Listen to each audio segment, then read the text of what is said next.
नमस्कार। The pillar के लिए मैं राजवीर सिंह सोलंकी, मेरे साथ हैं विजय केसरी। आज हम चर्चा करेंगे महाराष्ट्र विधानसभा चुनाव 2024 की। नमस्कार द पिलर के सभी दर्शकों को। आज हम लोग इलेक्शन कमीशन ने जो महाराष्ट्र और झारखंड के चुनाव की घोषणा की है, तो उसी संदर्भ में आज द पिलर पे महाराष्ट्र चुनाव को लेकर आज हम चर्चा करेंगे। महाराष्ट्र, पूरे महाराष्ट्र में देखिए आप, एक दिन में यानी एक दिन चुनाव होना है। चुनाव की जो डेट है एक दिन की है वो, जो कि झारखंड में 2 दिनों में है। और आपने देखा होगा अभी जम्मू कश्मीर में 3 चरणों में चुनाव हुआ था। क्योंकि इतना बड़ा महाराष्ट्र है फिर भी एक दिन में चुनाव कराए जा रहे हैं। ये इसका मतलब शांतिपूर्ण क्षेत्र है वो, और चुनाव एक दिन में संपन्न हो सकते हैं। अब हम बात करेंगे यहाँ पर स्थिति क्या है महाराष्ट्र की।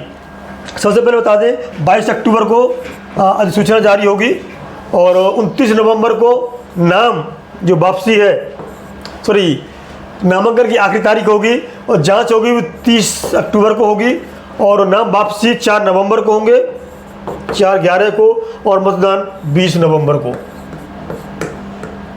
तो 20 नवंबर को वहाँ जनता किन किन नेताओं का भाग्य ईवीएम मशीनें बंद करेगी उनकी हम बात करते हैं।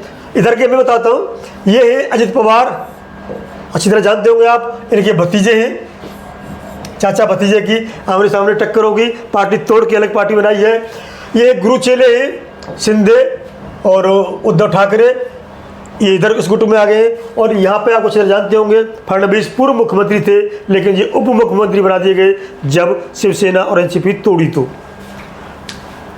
बताइए। जैसा कि अभी आपको पता चला कि महाराष्ट्र में एक चरण में 20 नवंबर को चुनाव है, और इसके पीछे की हमें कहानी भी देखनी चाहिए कि जैसा कि सबके बीच में एक विषय को लेकर के आ रहा है कि एक देश एक चुनाव, क्या ये एक चरण में इतनी बड़ी राज्य का चुनाव कराने का मतलब क्या है?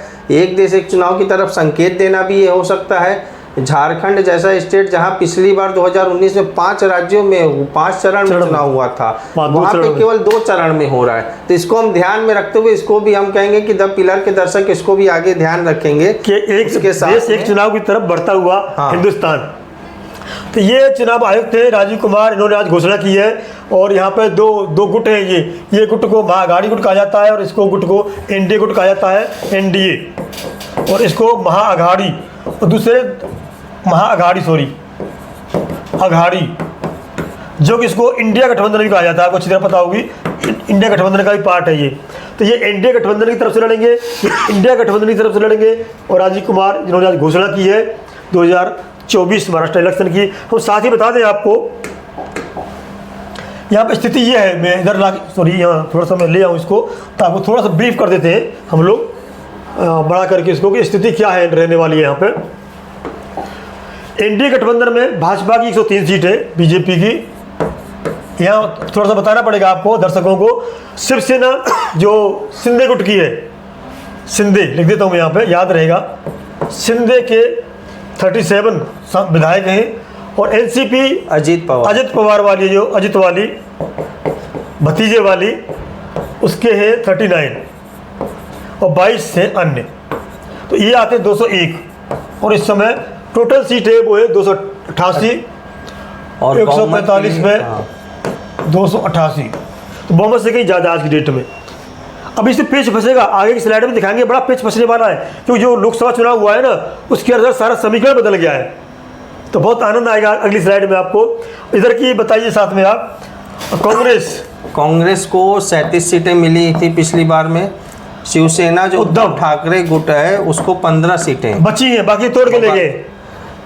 अभी इसकी भी चर्चा कर लेंगे, इसकी चर्चा करेंगे। एनसीपी जो शरद पवार गुट है उसको 13 सीटें हैं। 13, इसकी भी मतलब 39 सीटें अजित पवार तोड़ के ले गए। और अन्य की 2 सीटें हैं। ये है 67। यहाँ बता दें आपको, MIM जो ओवैसी है उसकी 2 है, समाजवादी पार्टी 2 है, CPIM की 1 है। ये अभी यहाँ पे इंडिया एनडीए गठबंधन में नहीं है। जबकि यूपी में अलग बात करें तो इंडिया गठबंधन में शिवसेना है, समाजवादी पार्टी इंडिया का पार्ट है, इंडिया ब्लॉक का पार्ट है वो। इसमें हम एक महत्वपूर्ण खबर ये भी बताना चाहेंगे दर्शकों को द पिलर के, कि 2019 में जब विधानसभा का चुनाव हुआ था, कांग्रेस, भारतीय जनता पार्टी और शिवसेना एक साथ लड़ी थी। मिल के लड़े थे और प्री पोल अलायंस था। जीतने के बाद कुछ समीकरण ऐसे बैठे कि उद्धव ठाकरे ने अपनी मुख्यमंत्री पद की मांग की, तो आपस में आने वाले समय में पार्टी दो फाड़ हो गई, और दो फाड़ होने के बाद शिवसेना उद्धव गुट जो है वो 37 अपने विधायकों को लेके बीजेपी में शामिल हो गए, शिंदे शामिल हो गए, और उद्धव ठाकरे अलग थलग पड़ गए।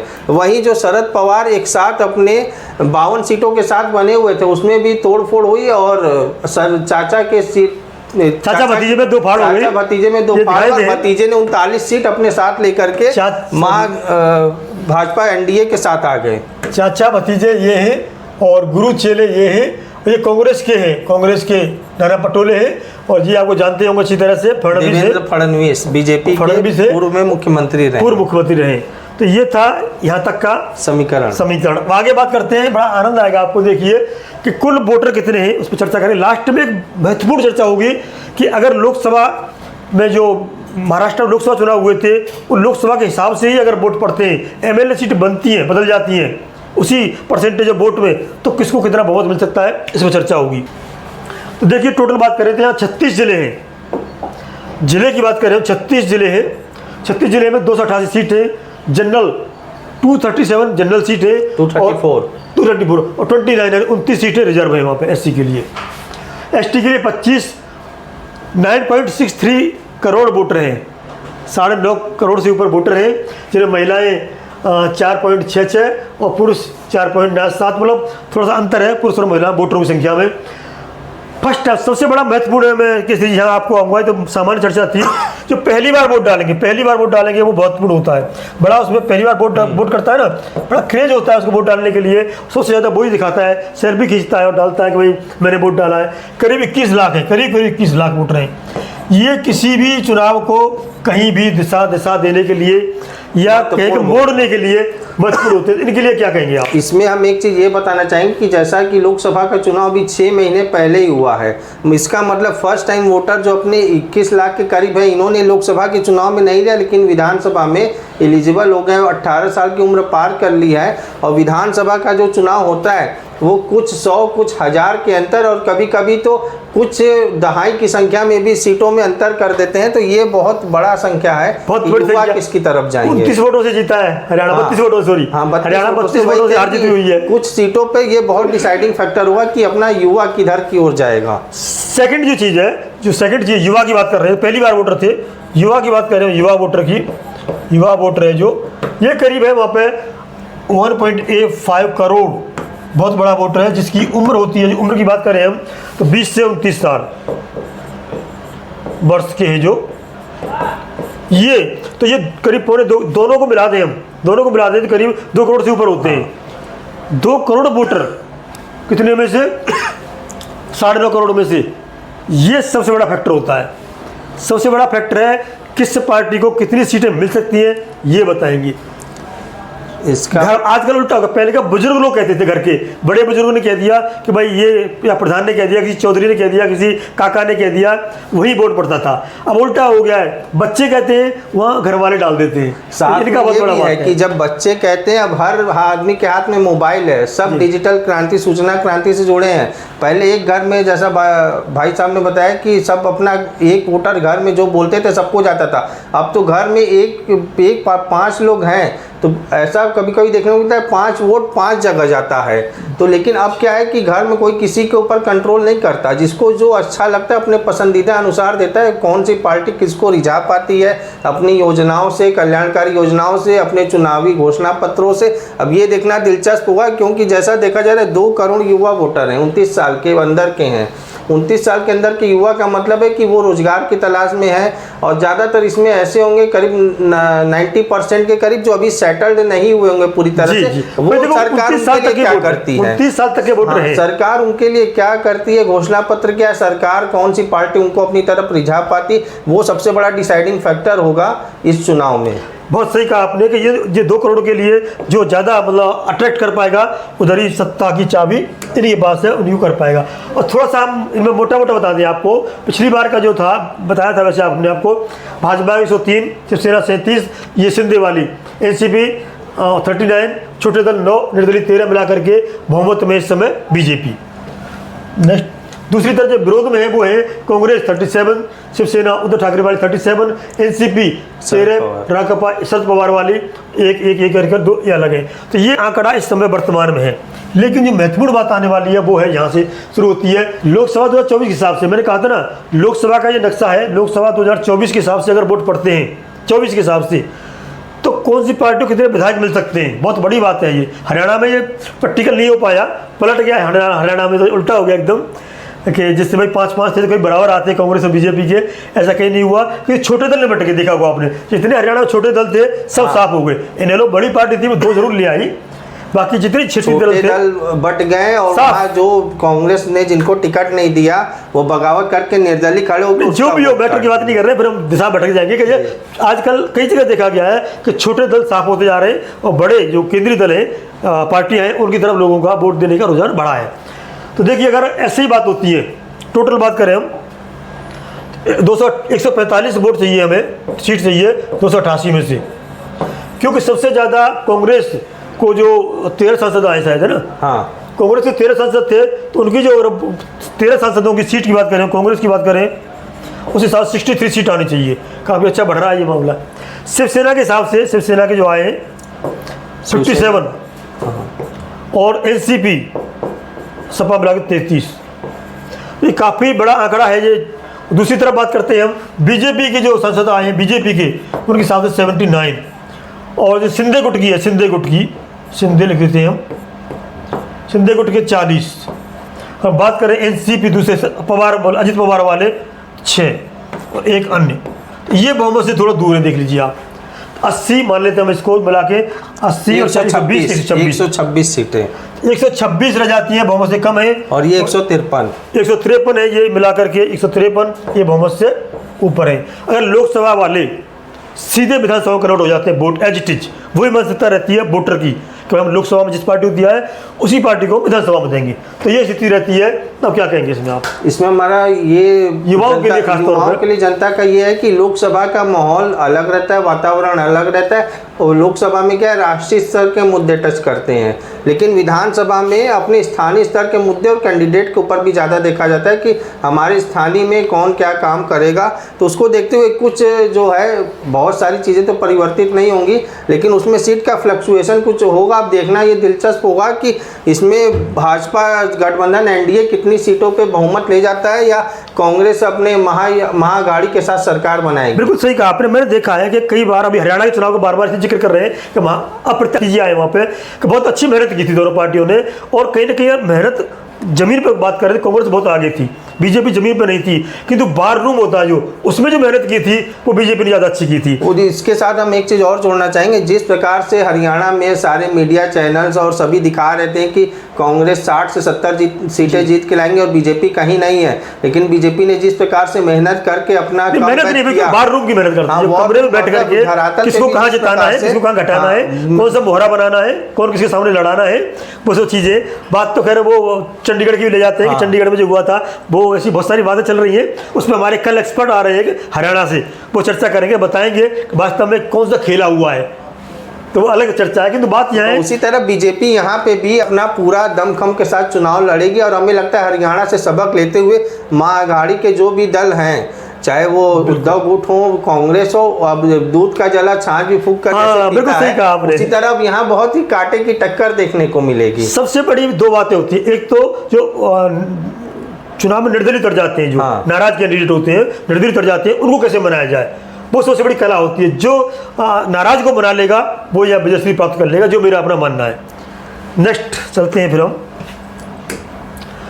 ये लोगों ने कुछ कहा है, बता दूं आपको, इनके कुछ कहने हैं। भाजपा ने अपने कार्यकर्ताओं को अनदेखा किया है, उन्होंने जनसंघ के दिनों से इस संगठन को मजबूत करने के लिए कड़ी मेहनत की थी।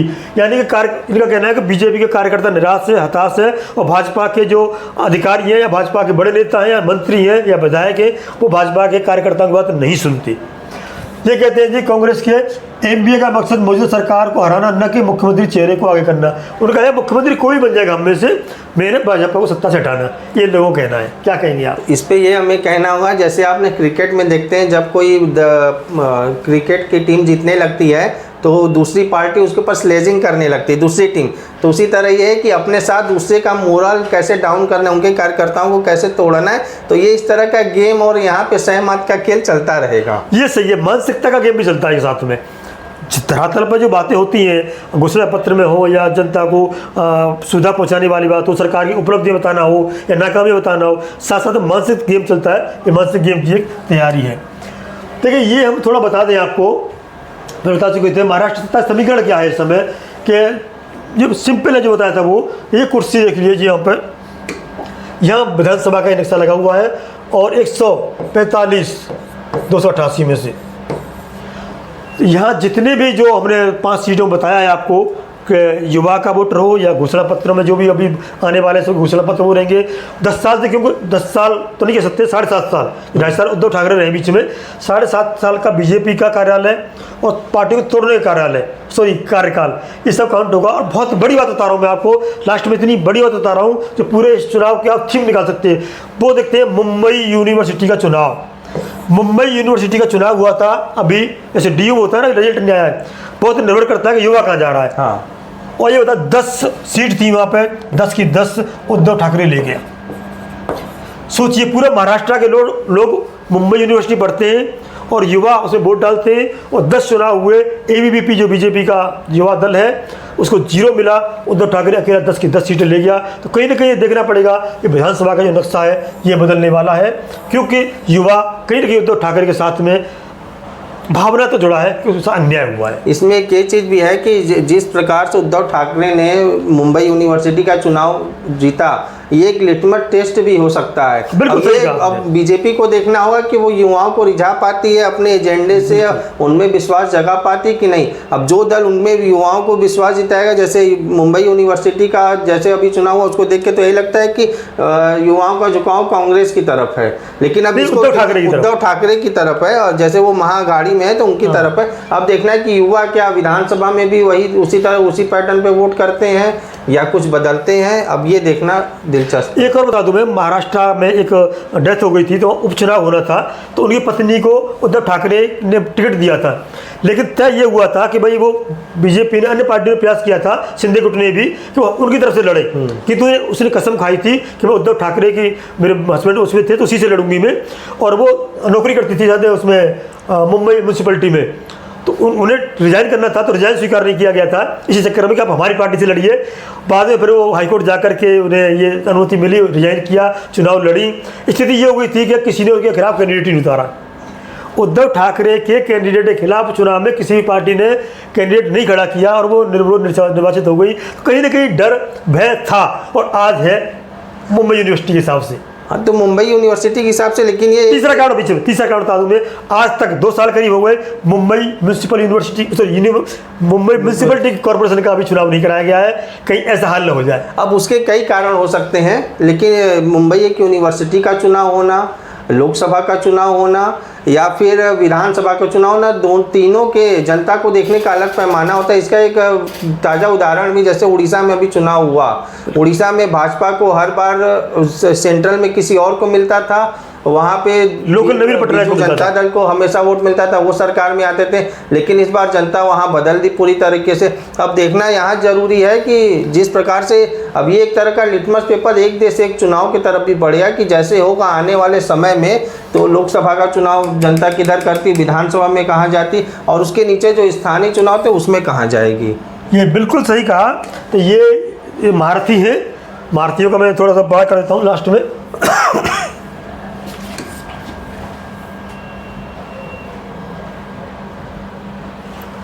जी, ये महारथी हैं जो इस चुनाव में अपना प्रभाव डालेंगे, किंतु युवाओं का जो रुझान है वो अभी उद्धव ठाकरे की तरफ था। कुछ साइकोलॉजिकल ये रहा कि उससे अन्याय हुआ है, उद्धव ठाकरे के साथ में अन्याय हुआ है, ऐसा लोगों ने माना है काफ़ी जो अभी तक सर्वे हुए हैं। लेकिन उनको साथ लोकसभा में बहुत अच्छी परफॉर्मेंस नहीं थी, लोकसभा की परफॉर्मेंस सबसे अच्छी कांग्रेस की रही थी, कांग्रेस की सबसे अच्छी 13 सीट मिली थी, अच्छी परफॉर्मेंस रही थी, करीब 80% स्टैक रेट था। नंबर 2 उद्धव ठाकरे थे, एनसीपी थी, नंबर 3 उद्धव ठाकरे थे। तो इस सब चीज़ों को देखते हुए टिकट वितरण करीब करीब हो चुका है, और हमारी एक स्लाइड शायद टिकट वितरण की रह भी गई है, हम क्षमा चाहेंगे, और टिकट वितरण की स्लाइड ले लेते हैं, उसके बाद हम आगे बात करेंगे। जी देखो, ये टिकट वितरण की है, इस पर बात कर लें। फिर आगे कहानी को यहाँ समाप्त करेंगे। देखिए 235 बीजेपी एनडीए के बीजेपी के साथ वाले दल हैं जो, और ये कांग्रेस और उद्धव ठाकरे वाले दल हैं जो उनकी है। तो 235-233 में करीब करीब चर्चा पूरी हो चुकी है कौन कहाँ से लड़ेगा। इधर भी तीन पार्टी मेन है, इधर भी तीन पार्टी मेन है, चाचा भतीजा, गुरु चेला और बीजेपी कांग्रेस, यही है ना जी। तो इसमें कितनी सीटों पेच फंसा हुआ है? करीब करीब 50-55 सीटों पे दोनों तरफ पेच फंसा हुआ है। तो इसमें क्या लगता है पेच फंसा हुआ है यहाँ पे? अब 55 सीटों में बहुत सारी सीट ऐसी होती है जिसमें कार्यकर्ता हर पार्टी को होते वो अपने सीट के लिए चाहती है, और राष्ट्र में यही मानसिकता हो कि हर पार्टी चाहती है कि हम ज़्यादा से ज़्यादा सीटों पे चुनाव लड़ें, क्योंकि जब चुनाव लड़ेंगे तभी वो जीत पाएंगे, और जितनी संख्या जिस पार्टी की भारी होगी उतने बहुमत के साथ उतना बाद में जोड़ घटाव के द्वारा एक दूसरे के ऊपर दबाव डाल सकते हैं। तो ये सब चीज़ें जो है एक मानसिकता का खेल है, एक दूसरे पार्टी के ऊपर बनाना ताकि वो ज़्यादा से ज़्यादा सीटें जीत के आएँ, और जीतने के बाद जो खेल चलता है सरकार बनाने का, कौन सरकार में रहेगा, ये किंग मेकर की भूमिका में रहेगा, उसके लिए ये सब पूरी मेहनत। चुनाव बाद कुछ भी हो सकता है, कौन किधर जाएगा अभी कुछ नहीं पता। लड़ ऐसे रहे, सरकार कैसे बनाएंगे हम नहीं कह सकते। हाँ। लोकसभा की एक जानकारी दे दूंगा आपको। लोकसभा चुनाव में हुआ था क्या, कई सीटें ऐसी थी लोकसभा की जिनमें एक दूसरे के खिलाफ लड़े थे, नहीं तो शिवसेना के करीब 5 सांसद और जीत जाते, लेकिन बाकी उन्हीं के सहयोगी दलों के कैंडिडेट निर्दलीय लड़े थे। अगर ऐसे निर्दलीय लड़े, जैसे हरियाणा में हुआ है, ऐसा लोकसभा में हुआ है महाराष्ट्र में, अगर ऐसा लड़े और नहीं मना पाए तो ये परिणाम कुछ भी हो सकते हैं। सरकार में कुर्सी पर कोई भी बैठ सकता है, किसी भी करवट सरकार घूम सकती है किसी भी पार्टी के, और कौन जिसकी बहुमत संख्या भारी होगी उसके बाद देखना दिलचस्प होगा कि मुख्यमंत्री का चेहरा कौन बनेगा। अभी से कुछ नहीं कहा जा सकता कि अगला मुख्यमंत्री कौन हो सकता है किसी भी पार्टी में, चाहे वो एनडीए की तरफ से हो या महाअघाड़ी की तरफ से। ये बिल्कुल सही कहा आपने, मुख्यमंत्री चेहरा दोनों पार्टियों में से किसी ने घोषणा नहीं की है, और उद्धव ठाकरे कई बार कह चुके हैं, अंत में उन्हें ये घोषणा करनी पड़ी है कि जो भी जीतने के बाद सर तीनों बैठ के निर्णय लेंगे मुख्यमंत्री कौन होगा। पर उनकी इच्छा ये थी मुख्यमंत्री फेस में चुनाव लड़ा जाए, पर ऐसा नहीं हुआ। लेकिन ये मैं अंत में बता दूं, ये कोई निश्चित नहीं है जिस तरह से ये लड़ रहे हैं, जिस फारी में मतलब एनडीए में और इंडिया गठबंधन में ये इसमें रहेंगे। कौन किधर चला जाएगा, बीजेपी कांग्रेस फिक्स है अलग रहने, पर बाकी कौन किस में चला जाएगा, कौन किस लालच में फंसेगा, कौन किस भय से ग्रुप तोड़ेगा, कुछ नहीं कह सकते आप। ये तो जब सरकार बनेगी, गठन होगा, तभी पता चलेगा। तो तब बने रहिए द पिलर के साथ। जय हिंद, जय भारत।